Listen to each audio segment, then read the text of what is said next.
Muito bem, gente, estamos de volta com o Nosso Brasil. Gente, obrigado pelo carinho da sua audiência. São 5 horas e 10 minutos e a gente volta do intervalo com a história de uma soldado que conseguiu sair ilesa de um atentado. Uma soldado da Polícia Militar foi vítima do atentado quando chegava em casa aqui em Belo Horizonte. A Camila Leste traz os detalhes desta ocorrência. Enche a tela. A militar da PM chegava em casa de carro e parou para atender o celular. Quando chegou exatamente nesta rua, ela foi surpreendida por 2 homens que passaram de carro já atirando. A soldado se escondeu no veículo e por pouco escapou dos tiros. A Polícia Militar suspeita que o alvo não era soldado, mas um vizinho dela, que é menor, e foi apreendido. Ele confessou que conhece os 2 homens que atiraram contra soldado e que esteve com eles horas antes na Praça do Papa. A polícia agora investiga se houve briga entre os 3 rapazes e se esse seria o motivo do atentado. Até agora ninguém foi preso. A soldado que não foi atingida passa bem. Agora, vem cá, se esta questão aí da polícia, essa investigação de que tentavam matar um menor, um rapaz envolvido com um problema, os caras são muito burros, porque os caras iam matar uma policial, pô. Mas tem que ser muito orelha seca pro cara pegar um berro, chegar de moto, na maior cara dura, não identificar que de um lado é uma mulher e o outro é um homem, pô. E meter bala numa policial, um cara desse vai morrer, daqui a pouquinho vai pro inferno, uns burros como esse. Por falar em orelha seca, você vai ver outra orelha seca aqui. Você vai ver a história de uns malucos que erraram o caixa eletrônico. Você vai ver que pra ser ladrão não basta ter ousadia, ser bicho doido. O cara precisa pelo menos ler, porque tem muito ladrão burro. Veja só essa história. Uma quadrilha explodiu um caixa eletrônico aqui em BH. Os criminosos chegaram encapuzados, daquele jeito, para ter sucesso na ação com bomba e os cambal. Mas o problema é que o equipamento que eles estouraram era para cheque, não tinha dinheiro. Veja a sua reportagem, enche a tela. Dentro da agência, um rastro de destruição. Estilhaços de vidro misturados a ferro retorcidos. Os militares do GAT foram acionados para verificar a situação no local. Boa parte do banco ficou afetada. 4 homens encapuzados invadiram essa agência bancária que fica aqui no bairro Ouro Preto, na região noroeste de Belo Horizonte. Eles detonaram o primeiro caixa. O equipamento é para emissão de folhas de cheque e não faz armazenamentos de dinheiro. De acordo com o relato do técnico, realmente ele danificou a maior parte do caixa, um dos caixas eletrônicos. Esse caixa eletrônico é um caixa de cheques, né? E o dano realmente foi bem considerável. A única testemunha é este morador de rua. O rapaz, que não será identificado, disse que os bandidos chegaram em um carro e foram direto para dentro da agência. Logo que detonaram o explosivo, viram que tinham destruído o caixa errado. Eles colocaram simplesmente, correram pro carro, depois da explosão eles foram novamente lá no caixa, ficaram uns 20 segundos lá mais ou menos, e saíram falando assim, colocando o carro no caixa errado, no caixa errado. Aí entraram no carro e foram embora. Você viu só, a principal testemunha foi o morador de rua que viu a ação dos caras. Você viu ele falando com eles? Pô, deu errado, deu errado. Os caras são tão orelha seca que os caras não conseguem ler ali no negócio do Itaú, que ali só sai cheque, pô. Que ali não tinha dinheiro. Estouraram um caixa que só tem cheque. É brincadeira, pô. E olha só, um ladrão encapuzado se deu mal ao assaltar um boteco, um bar. O criminoso acabou rendido e teve identidade revelada. Era o próprio garçom do estabelecimento. Veja só a reportagem, enche a tela. Uma câmera de segurança mostra o bandido entrando no escritório onde estava um americano, amigo do dono do bar. Armado, o criminoso encapuzado obriga a vítima a colocar objetos de valor em uma mochila. Mas no momento de distração, ele é golpeado e desarmado e ainda leva coronhadas da vítima. O americano consegue tirar o capuz do assaltante e percebe que se trata de um garçom do bar. O funcionário foi preso. Olha só, imagine você que você tá trabalhando no estabelecimento, aí chega um cara do nada, de capuz, armado. Olha só, esse careca aí tá ali trabalhando. Chega o cara armado, bicho. E com a arma em mãos, ele consegue render esse cara, que tava dentro desse espaço aí do boteco. Coloca todos os pertences, todo o dinheiro, tudo que o cara precisa, cheque e os gambal. Aí quando entra em luta corporal com esse bandido, ele viu que o bandido deu mole pra Kojak, ele chega, consegue ainda render o cara, puxa. No que puxa o capuz, olha, nesse momento, ele verifica que o garçom do estabelecimento dele, o cara é funcionário dele. E o cara bandido vagabundo, rapaz. Não teve jeito. Foi preso depois desta ação. Vai ser muito orelha seca também. Mais um, é uma sequência de bandido burro. O cara, garçom, assaltando o próprio estabelecimento e acabou o rapaz descobrindo que ele era funcionário do estabelecimento e era larápio, gatureba. Exclusivo. Os repórteres do Brasil, gente, acompanham o resgate de uma adolescente de 15 anos aqui na Grande BH. Um dos suspeitos do crime é o próprio namorado da jovem. A menina pediu socorro através do celular para a mamãe. O Erickson Martins traz as informações. Enche a tela. Nós estamos aqui em Sabará, na região metropolitana de Belo Horizonte. Neste momento, os militares do GAT, juntamente aí com os militares da 15ª Companhia da Polícia Militar, já começam os trabalhos. Os preparativos estão sendo feitos porque uma adolescente de 15 anos está sendo mantida em cárcere privado dentro da casa do namorado. A moça mandou uma mensagem para a mãe, que imediatamente ligou para a Polícia Militar. O local é uma casa que fica nos fundos desse beco. Os militares fizeram um cerco em toda a área. O suspeito não queria abrir a porta e nem liberar a namorada. Depois de um tempo de negociação, os militares resolveram entrar.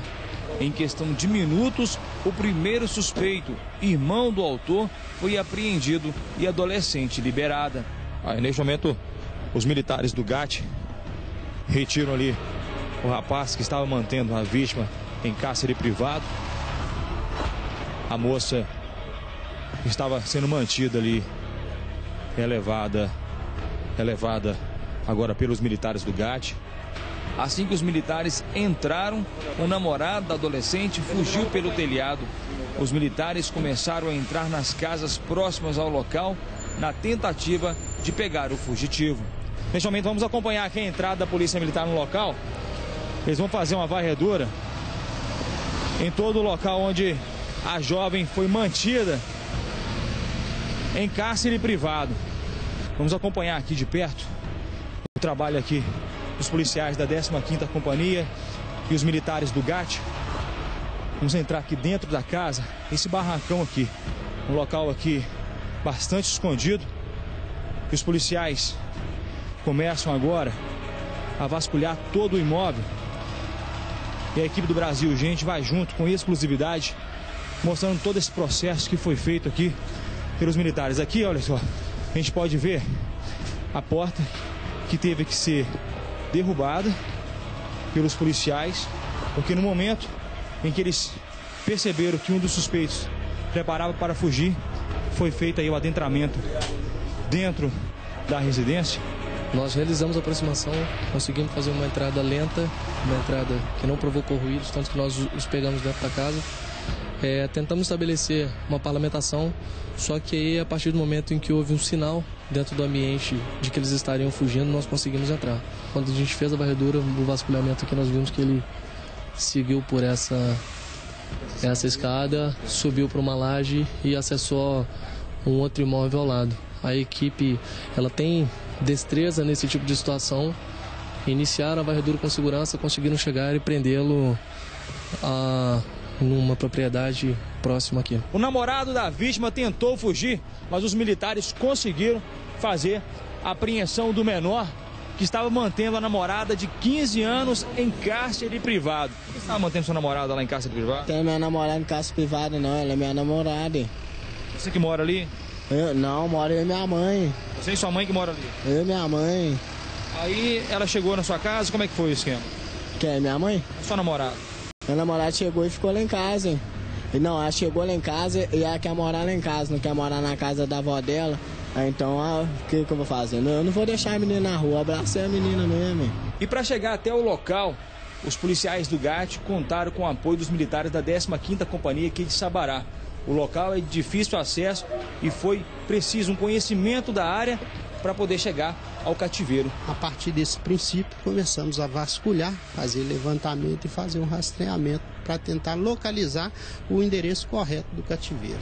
Após a identificação, nós contamos aí com o apoio do GAT, que nos apoiou, aguardamos para fazer o adentramento e lograr êxito aí na prisão do autor. Nós vamos passar com a vítima numa instituição de saúde para verificar o real estado de saúde dela.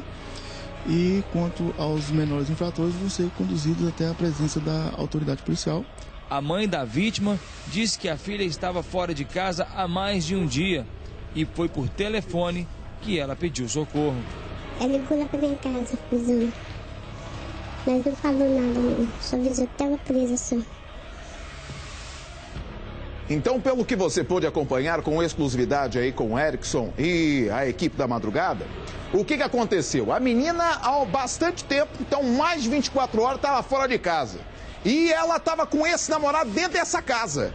E esse namorado não deixava ela sair. Teve um momento que ela viu, meu Deus do céu, o que eu tô fazendo aqui? Esse cara é um monstro, não é meu namorado. Ligou pra mãe. No que ligou pra mãe, ela acionou a polícia militar de Sabará, fizeram um cerco. E aí viram que a situação estava complicada e conseguiram localizar a casa, chamaram o GAT. E com muita tranquilidade o GAT conseguiu, primeiro, a estabelecer um diálogo e depois, quando o menino tentou fugir, capturar o rapaz com a ajuda da polícia militar. Parabéns ao GAT e também à polícia militar nesta ação rápida. E o rapaz parece que já tem passagem, algumas passagens pela polícia, o rapaz que acabou grampeado por cárcere privado. E atenção, acontece agora o julgamento dos 6 dos 12 integrantes da torcida organizada Galoucura, acusados de envolvimento na morte do cruzeirense Otávio Fernandes. O crime aconteceu em novembro de 2010. A expectativa é que os trabalhos durem cerca de 3 dias. Vamos ver o que aconteceu pela manhã no início dos trabalhos no julgamento. Enche a tela. No início do dia, um esquema especial foi montado pela polícia para a chegada dos acusados. O motivo é que o julgamento coincide com a venda de ingressos para o clássico entre Cruzeiro e Atlético e por isso a PM temia possíveis confrontos entre os torcedores que estavam na fila com os integrantes da Galoucura. No salão do júri, o clima também foi tenso. No começo da sessão, os advogados de defesa e de acusação bateram boca devido à ausência de uma das testemunhas. Vai decidir aqui.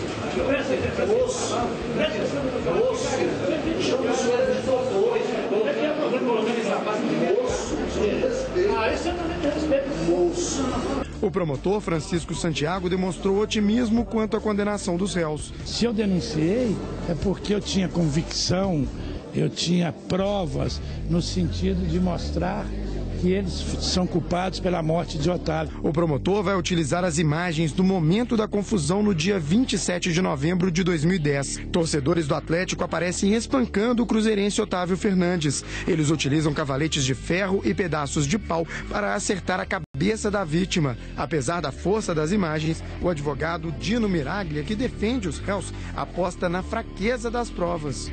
Até agora ninguém apontou nenhum dos acusados como autor das agressões, como eu venho afirmando desde o início. Até agora todos apontam que o filme que o delegado apresentou está editado, como eu disse desde o início, motivo do adiamento do júri anterior. Com certeza vamos ver a inocência ser feita. 5 torcedores do Cruzeiro que estavam no local no momento das agressões foram ouvidos na manhã desta quarta-feira. A expectativa é que o julgamento se arraste até o fim desta semana. O juiz Glauco Soares, que preside o júri, disse que vai tentar ser objetivo, mas evitou falar em prazos, já que são 29 testemunhas arroladas e 9 horas de debates entre defesa e acusação. Nós temos aí um rol extenso de testemunhas, são 6 réus, são 6 interrogatórios, então a gente não tem como fazer uma previsão. Depois da instrução terminada, nós temos como prever, porque sabemos que os debates se limitam a 9 horas. Então o julgamento deve durar 3 dias e eu falava até na Band News ontem, no Band Bola, como que foi oportuno a gente ter esse julgamento justamente nesta semana. De início do Campeonato Mineiro, reabertura do Mineirão com o Clássico Maior.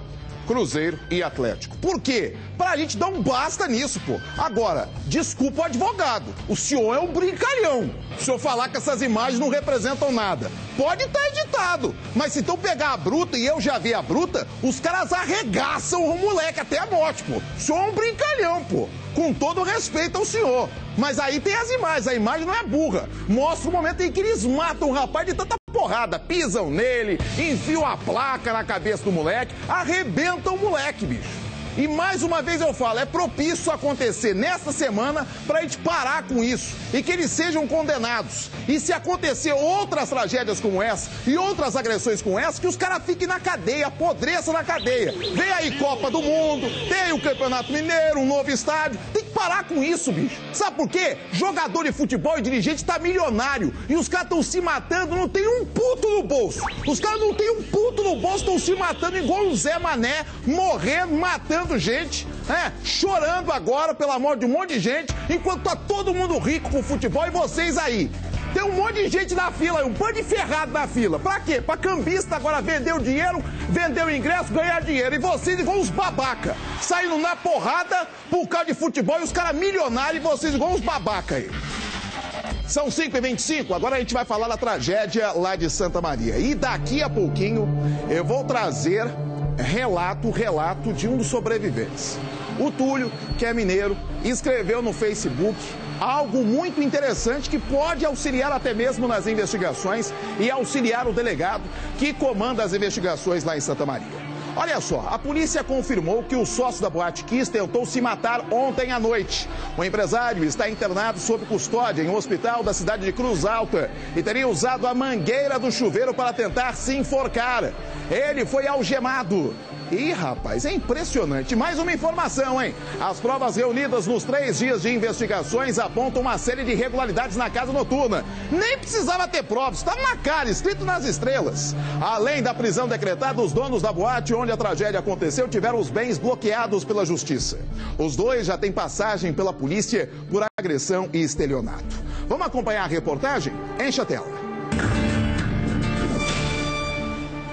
A polícia ainda não afirma, mas numa avaliação preliminar, o prédio onde funcionava a Boate Kiss não poderia ter sido liberado. A saída única, o excesso de pessoas, o uso de sinalizador em local fechado e a espuma para revestimento acústico podem ter contribuído com a tragédia. Temos vários indicativos de que a casa não poderia estar funcionando. Se a casa estivesse regular, não teria ocorrido a morte de quase 240 pessoas lá dentro. O alvará da boate estava vencido desde agosto. Mesmo assim, o Corpo de Bombeiros diz que o plano de prevenção apresentado naquela época não impedia o fechamento do local. O plano de prevenção inicial apresentava todas as normas, nós não podemos interditar o estabelecimento. Delegados e promotores de justiça estiveram reunidos hoje para traçar os rumos da investigação. Uma das preocupações é o sumiço de evidências consideradas essenciais, como as imagens de câmeras de segurança da Boate Kiss. Em razão de se acreditar que eles poderiam, de algum modo, atrapalhar a investigação, é que a Polícia Civil representou pela prisão temporária e eles foram recolhidos. Proprietários do estabelecimento, Mauro Hoffman, que se entregou à polícia ontem, e o sócio Elisandro Spor, que se recupera num hospital, tiveram os bens bloqueados pela justiça. Também estão presos o vocalista da banda, Marcelo de Jesus Santos, e o assistente de palco, Luciano Augusto Bonilha. Ontem foram realizadas buscas em 2 casas noturnas de Santa Maria que pertencem a Mauro Hoffman. Os 2 sócios da boate já têm passagens na polícia. Kiko responde a 2 casos de agressão contra clientes e por lesão corporal culposa, ou seja, sem a intenção, num acidente de trânsito. Mauro é acusado de estelionato, mas o caso está em segredo de justiça. O prefeito de Santa Maria suspendeu as atividades culturais da cidade por 30 dias, inclusive o carnaval. Ele também disse que pretende construir um monumento em memória das vítimas no local onde aconteceu a tragédia. E olha, a população de Santa Maria prestou homenagens às vítimas do incêndio que aconteceu no último final de semana na boate. Uma caminhada levou emoção e revolta às ruas de Santa Maria. Veja só, enche a tela. Os moradores de Santa Maria vestiram branco para homenagear as vítimas da tragédia na Boate Kiss. Uma caminhada silenciosa, mistura de dor e revolta. Gente, era aniversário dele hoje. A minha filha não vai voltar, né? Ela não vai voltar, mas alguém vai ter que pagar. Na porta da boate, uma pausa para reflexão e aplausos. Balões brancos, cada um em homenagem a uma vítima do incêndio. Entre elas, Janaína Portela, de 19 anos. A jovem não era estudante universitária e nem tinha saído de casa para se divertir. Moradora da periferia da cidade, a filha caçula de Dona Natalícia foi à boate para substituir a mãe, que trabalhava como lavadora de copos. Ela disse, não dá pra te ir, mãe. Vai eu que sou mais nova. Era a Jana quem cuidava da mãe, que sofre de pressão alta. Quando eu tô muito triste, eu penso nas coisas boas que ela fez, sabe? Daí me acalma. Ou ele não tinha conseguido ser da boate. Ogier também não consegue segurar a emoção ao falar do filho Vinícius. Ele conta que teve uma sensação ruim quando chegou na porta da boate depois de ter sido avisado pela filha sobre o incêndio. Eu vi muitos jovens voltando para dentro da boate atirar. E eu tive a certeza absoluta que o Vinícius estava junto com eles. O número de homenagens poderia ser bem maior se Vinícius, que já tinha saído da boate, não tivesse decidido voltar para procurar os amigos. Ele tinha 26 anos e 2 metros de altura. O tamanho e a força ajudaram o estudante de educação física a salvar pelo menos 14 pessoas. Se ele tivesse vivo, ele não ia dormir, ele não ia descansar, porque ele não ia ter feito o que ele queria fazer. Foram muitos Vinícius. Foram milhares de Vinícius que entraram 1000 vezes dentro daquela boate e tiraram um monte de colegas e pereceram. Nós estamos demolidos, não há dor maior. Nós só estamos conseguindo coragem graças aos amigos que a gente tem, a nossa família. E porque o meu filho jamais gostaria de tristeza. Ele era um cara alegre, foi pautado a vida pela alegria. Ele tinha uma frase que ele dizia, moleque, quem vai ficar com nós? O moleque foi. Muito bem, você que está chegando agora aqui ao Brasil Urgente, nós estamos abordando o caso lá de Santa Maria e temos um fato novo. Um dos mineiros que sobreviveu à tragédia de Santa Maria escreveu sobre o assunto, sobre a tragédia, no Facebook agora há pouco. Ele defendeu os seguranças da casa noturna e disse que antes do incêndio houve uma briga e participantes da festa teriam tentado sair da boate sem pagar. Aqui nas minhas mãos, eu tenho parte aqui, você está vendo aí na sua telinha, são 5 horas e 31 minutos, saiu o Túlio, e agora eu vou ler parte do que ele escreveu. Olha só, essa história dos seguranças está totalmente fora de nexo e sem sentido, nas palavras dele no Face. Os seguranças só seguiam ordens. Antes do incêndio na boate de Santa Maria, houve uma briga lá dentro, uma briga pequena, mas houve. Os seguranças colocaram os caras para fora e ficou tudo calminho em caminho. Quando o incêndio começou e o pessoal começou a se alvoroçar, os seguranças acharam que era outra briga e todo mundo começou a correr. Os primeiros que chegaram às portas tentaram sim abri-las e os seguranças não deixaram, mas eles estavam recebendo ordens como qualquer outro funcionário. Se fosse qualquer um de vocês, faria a mesma coisa, diz o Túlio. Agora, que ninguém sabe é que quando se tocaram que acontecia um incêndio e não demorou isso a acontecer, eles abriram as portas e deixaram o pessoal sair. E além disso, todos eles ajudaram a salvar muitas vidas. E alguns até morreram para poder salvar pessoas que eles nunca viram na vida. Uma coisa eu tenho certeza, esses homens foram heróis e o número de mortos não foi maior por conta da força de vontade deles e de muitos outros que se propuseram a entrar naquele inferno em chamas para salvar muitas pessoas que nunca tinham visto na vida. Você teria coragem de fazer o mesmo? É a pergunta do Túlio no Face. Eu estou dizendo isso porque eu estava lá e eu sei que Deus usou os seus braços, os braços dessas pessoas, os braços de alguém que eu nunca vi na vida para me tirar lá de dentro. São palavras do Túlio no Face, ele colocou no Facebook. Aqui a gente imprimiu às 7 horas, então pela manhã, na manhã de hoje, ele colocou isso aqui no Facebook. É importante até mesmo, já que ele está na região, o delegado que cuida do caso, quem sabe, conversar com o Túlio seria uma peça importante para trazer informações. Acerca deste caso lá de Santa Maria, o advogado de um dos sócios colocando a culpa agora no Corpo de Bombeiros, no despreparo do Corpo de Bombeiros local, de acordo com esse advogado. A prefeitura da cidade, o prefeito da cidade, dizendo que não vai entrar no jogo de empurra-empurra, de culpa de ninguém, mas ontem ele entregou o alvará, vários documentos, o alvará vencido para os jornalistas, e o delegado, rapaz, que cuida do caso, disse que está com dificuldade de prorrogar a prisão das pessoas que foram detidas, músicos e sócios, e eles podem sair da cadeia na próxima sexta-feira.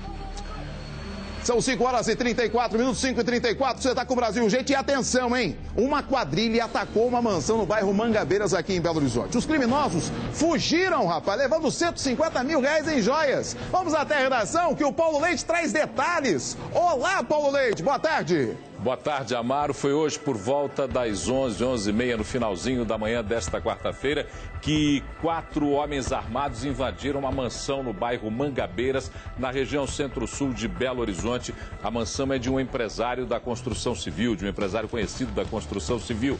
Como você disse, levaram 150 mil reais em joias e tudo que roubaram dentro da casa. Fizeram a família refém e essa é parte da insegurança nossa de cada dia. Fizeram a família refém, a família ficou refém. Foi desesperadora a situação de todos aqueles que estavam presos como reféns. Os bandidos fugiram, até agora nenhuma novidade, a polícia não conseguiu ainda apreendê-los e o assalto mostra pra gente que nós, em todos os lugares onde vivemos, e particularmente no Brasil e em Belo Horizonte, estamos falando de Belo Horizonte, temos cada vez menos segurança para ficarmos dentro de casa. O que acontece, aliás, a Mari, você já falou isso algumas vezes, é que nós estamos colocando cercas de arame em casa e os bandidos estão soltos na rua. Uma inversão de valores que a gente tem que pensar nela, ou não.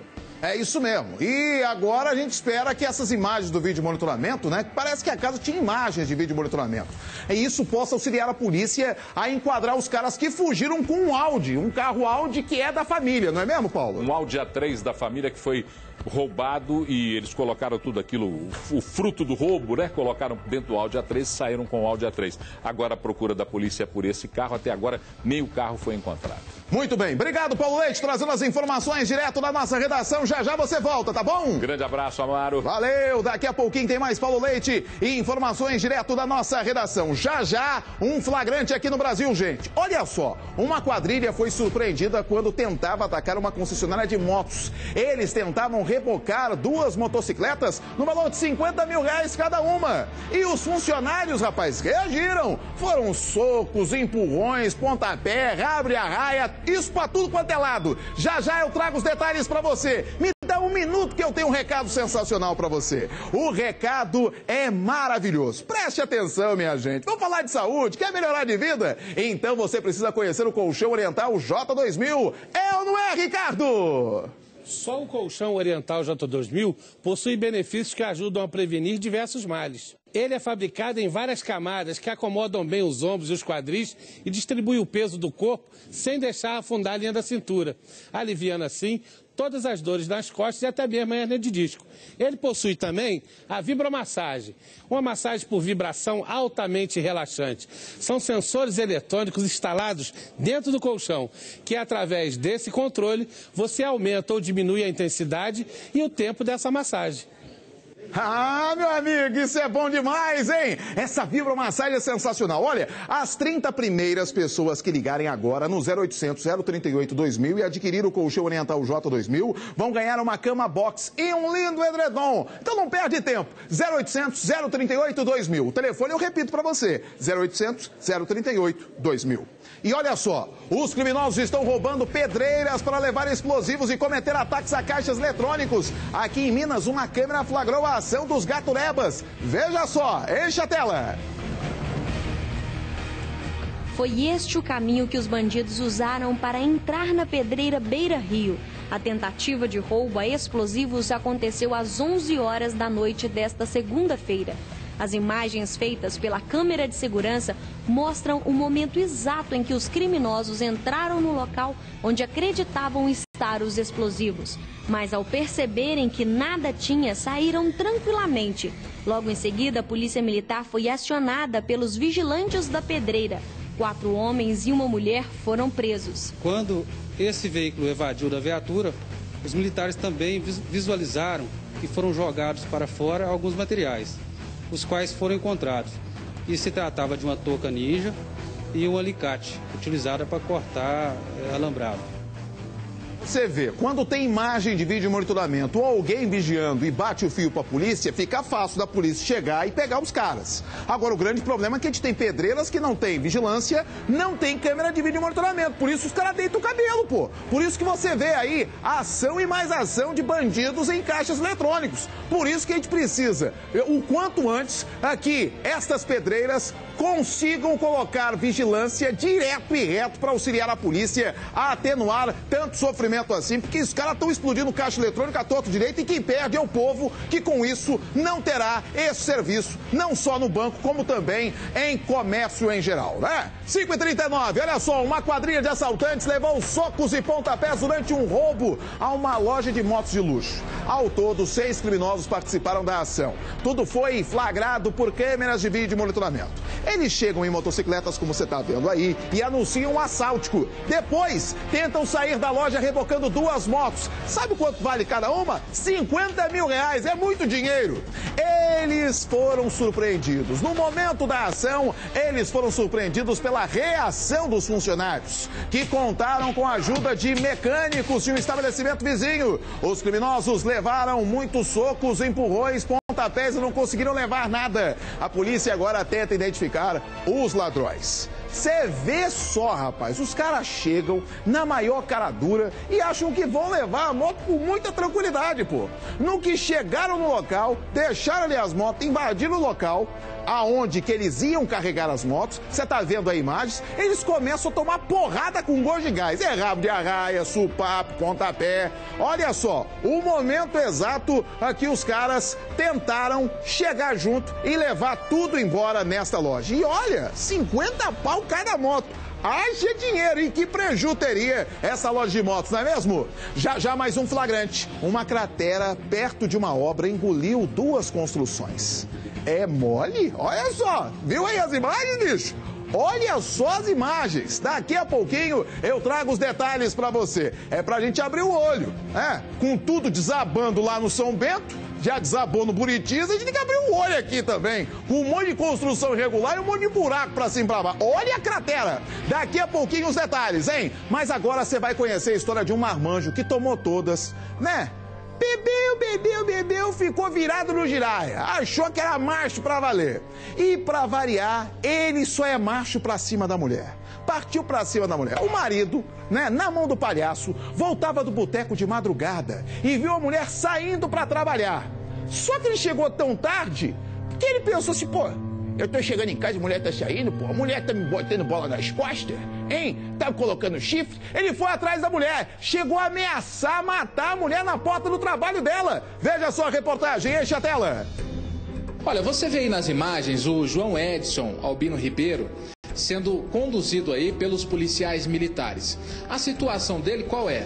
Mais cedo, os policiais militares da 92 foram acionados para atender uma ocorrência a princípio de agressão. Ele não foi encontrado no momento, mas depois ele estava aguardando a companheira na porta, quase na porta do serviço dela. A princípio é tentativa de homicídio, né? Pegou uma faca para matar a sua esposa, agressão, certo? Fora os crimes de trânsito também, que ele dirigindo embriagado, não está portando o documento do veículo. Aí quando eu acordei para trabalhar, ele foi e pegou e queria o nome do táxi que estava me trazendo para o serviço. Que ele queria, no dizer dele, passar para o advogado dele, o horário que eu estava saindo de casa, que eu estava perturbando ele. E nisso ele tinha acabado de chegar do bar? Tinha chegado 1h da manhã do bar. Aí eu saí, no caso era 3h40 esse horário. Ele chegou em casa, abriu uma cerveja e foi tomar cerveja ainda. Eu só estava esperando ela chegar no local porque... diferente do horário que ela sai do dia a dia. O que eles estão comentando aqui, testemunhando aqui, no relatório aqui, não tem nada a ver. Eu tenho como comprovar que o horário não bate. No caso, então, que o senhor estava agressivo, nervoso com ela, pegou nos braços dela tentando puxar ela, isso aconteceu? O horário dela, que sai com o taxista, não bate. Há 15 dias aqui atrás, ele procurou faca em casa e falou que ia me matar. Ele só não matou pastor que a minha filha de 5 anos pediu para ele, para não matar. Falou, papai, pelo amor de Deus, não mata a minha mamãe, não. Olha só, nosso repórter é um herói, né? Tem que bater pau pra nossa equipe. Você viu que ele puxou a cadeira, senta que lá vem história. Porque trocar ideia com bêbado já é uma porcaria. Que dirá entrevistar bêbado preso? É impressionante, rapaz. O cara veio com uma história, a conversa fiada do demônio, tomou cachaça, ficou na mão do palhaço, foi o cão que botou pra beber, não sabe beber, negão. Fica em casa. Chegou em casa e ainda abriu uma cerveja e depois partiu pra cima da mulher. Também sonha macho com mulher. Eu queria ver ele cair no pau mesmo com os homens da polícia virado no giraia. São 5h44, olha só, vamos contar um caso, uma tentativa de roubo hoje na região oeste de BH, terminou com muita confusão, Para você ter uma ideia, o ladrão fugiu em um caminhão de lixo. O cara tá fugindo um caminhão de lixo. Ô, Paulo, me conta detalhes. Eu quero detalhes deste caso. Me fala, Paulo Leite. Eu vou trazer detalhes para você, primeiro te fazendo uma pergunta, né? Eu quero saber se você já passeou num caminhão de lixo. De já jeito fiz uma nenhum, reportagem uma vez. O cheiro não é agradável, não. No ofício, tudo bem. Mas ele roubou um carro. Na fuga do roubo do carro, ele entrou numa loja de escapamentos. Isso aconteceu na Avenida Barão Homem de Melo, aqui na região oeste de Belo Horizonte. Ele fugiu com o carro, bateu, entrou dentro de uma loja de escapamentos e bateu no elevador, aquele elevador que leva os carros para troca de equipamentos. Bateu, o motorista do carro chegou, começou a bater no assaltante, ele saiu correndo, pegou um caminhão do lixo, bateu atrás, fugindo com o caminhão do lixo. Impressionante, rapaz. O cara foi pro caminhão de lixo. Meu Deus do céu. Paulo Leite, me conta o que vamos ter daqui a pouquinho no Jornal Band de Minas, coladinho com o Datenão. Nós vamos falar sobre o julgamento, ao vivo, sobre o julgamento dos integrantes da Galocura, que estão sendo acusados da agressão e da morte de um torcedor do Cruzeiro na frente de um shopping, de uma casa de espetáculos aqui na zona sul da cidade, aqui em Belo Horizonte. E vamos falar também do aumento da gasolina. Os postos já repassaram por conta própria 4% de aumento. Amaro, 6h50 da noite, eu e Monique Fernandes com o Jornal Band Minas aqui na tela da Band. Anunciaram um aumento ontem e já tá na bomba. Um abraço, Paulo! Abração, até mais. Meu Deus do céu. Olha só, vamos ao flagrante. A cratera perto de uma obra do metrô engoliu 2 construções. Acompanhe só, enche a tela. Foi tragada pelo buraco. O solo se abriu e a casa de 3 andares foi tragada pelo buraco. Depois, um prédio ao lado também desabou. As construções ficavam perto da obra de um túnel de metrô. Os operários perceberam que o solo estava instável e avisaram os moradores, que foram para a rua. Veja novamente o momento em que a cratera se abre. Ninguém se feriu. Tô dizendo pra você, tem que abrir o olho, nós aqui em BH, do jeito que tá desabando tudo. Caindo muro, caindo quadra, prédio no Buritis, né, que já tem um tempão. Tem que abrir o olho, um monte de construção que acontece a Deus dará, bicho. Olha só o que aconteceu aí, nessa aí, ó. Foi tudo tragado por uma obra do metrô. O Brasil, gente, Minas termina por aqui. Outras notícias daqui a pouquinho com o Datenão. E você sabe, as notícias de Minas, 10:07, no Jornal Band Minas. Uma boa tarde pra você, aquele abraço. Tô correndo pra Band News no Band Bola ao lado da Dimar Oliveira e do Everton Guimarães, na Band News 89.5. Um abraço, fiquem com Deus. Tchau. Nesta quarta